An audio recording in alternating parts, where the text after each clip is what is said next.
Hi friends, ఈరోజు lunch box కోసం అండి క్విక్ అండ్ ఈజీగా అయిపోయే సిజ్వాన్ ఫ్రైడ్ రైస్ చూపిస్తున్నాను. ఎలా చేయాలి ఏంటి అనేది ప్రాసెస్లోకి వెళ్ళిపోతామా. హాయ్ ఫ్రెండ్స్, ఈరోజు మనం సిజ్వాన్ ఫ్రైడ్ రైస్ చేసుకుందాం. Quick and easy lunch box recipe చూపిస్తున్నాను మీకు. నా దగ్గర ఉన్న వెజిటేబుల్స్ అన్నీ కట్ చేసుకున్నానండి. Onion, garlic, chilli, beans, capsicum, carrot, ఇంకా క్యాబేజ్ అండి. ఇవన్నీ నా దగ్గర ఉన్నాయి. సో ఇవన్నీ నేను కట్ చేసి పెట్టుకున్నాను. మీ దగ్గర ఏమున్నాయో ఆ వెజిటేబుల్స్ వేసేసుకోండి. ఇక్కడ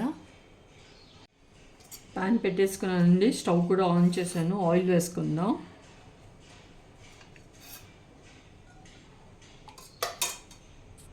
ఫస్ట్ చిల్లీస్ ఇంకా గార్లిక్ అండి. ఫస్ట్ ఇది యాడ్ చేసేస్తాను.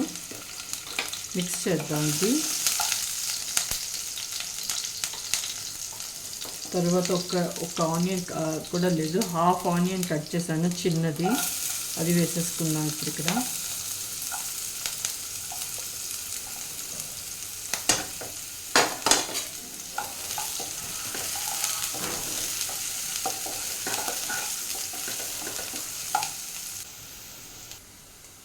చూస్తున్నారు కదా, ఇవన్నీ వెజిటేబుల్స్ ఇప్పుడు వేసేసుకుంటానండి. క్యాబేజ్, క్యారెట్, క్యాప్సికము, ఇంకా బీన్స్.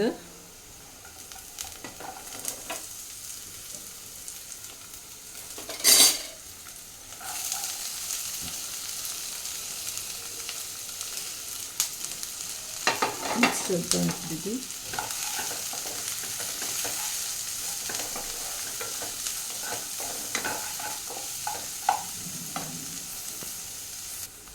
ఇక్కడ మొత్తం కుక్ అవ్వద్దండి, హాఫ్ వెజిటేబుల్స్ కుక్ అయ్యాయి అంతే.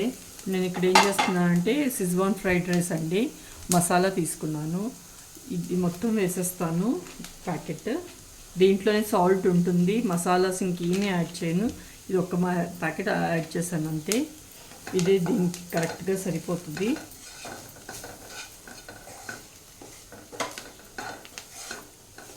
ఇప్పుడు ఇక్కడ రైస్ కూడా వేసేసుకుందాం. ఆల్రెడీ రైస్ చేసి పెట్టేసుకున్నానండి. నేను బాసుమతి రైస్ వాడాను. మీ ఇష్టం, మీకు ఏది కన్వీనియంట్గా ఉంటే అది వేయచ్చు. లెఫ్ట్ ఓవర్ రైస్ అయితే ఇంకా బాగుంటుంది, కానీ నేను ఇప్పుడే కుక్ చేశాను బాక్స్ కోసం అనేసి.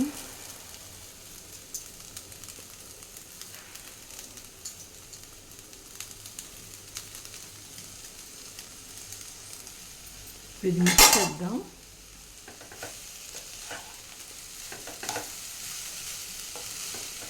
మసాలా వేసినప్పుడు అండి ఫ్లేమ్ నేను లోలో పెట్టుకున్నాను.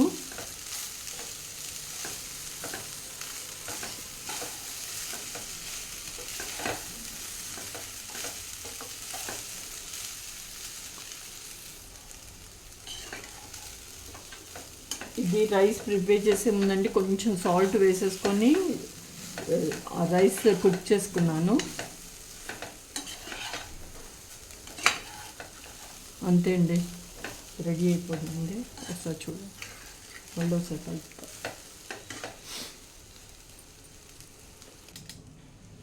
సో రైస్ అయిపోయిందండి, సిజ్వాన్ రైస్ అంతే అండి. అందరూ తప్పకుండా ట్రై చేయండి. ఎలా కుదిరిందో చెప్పండి. Thank you.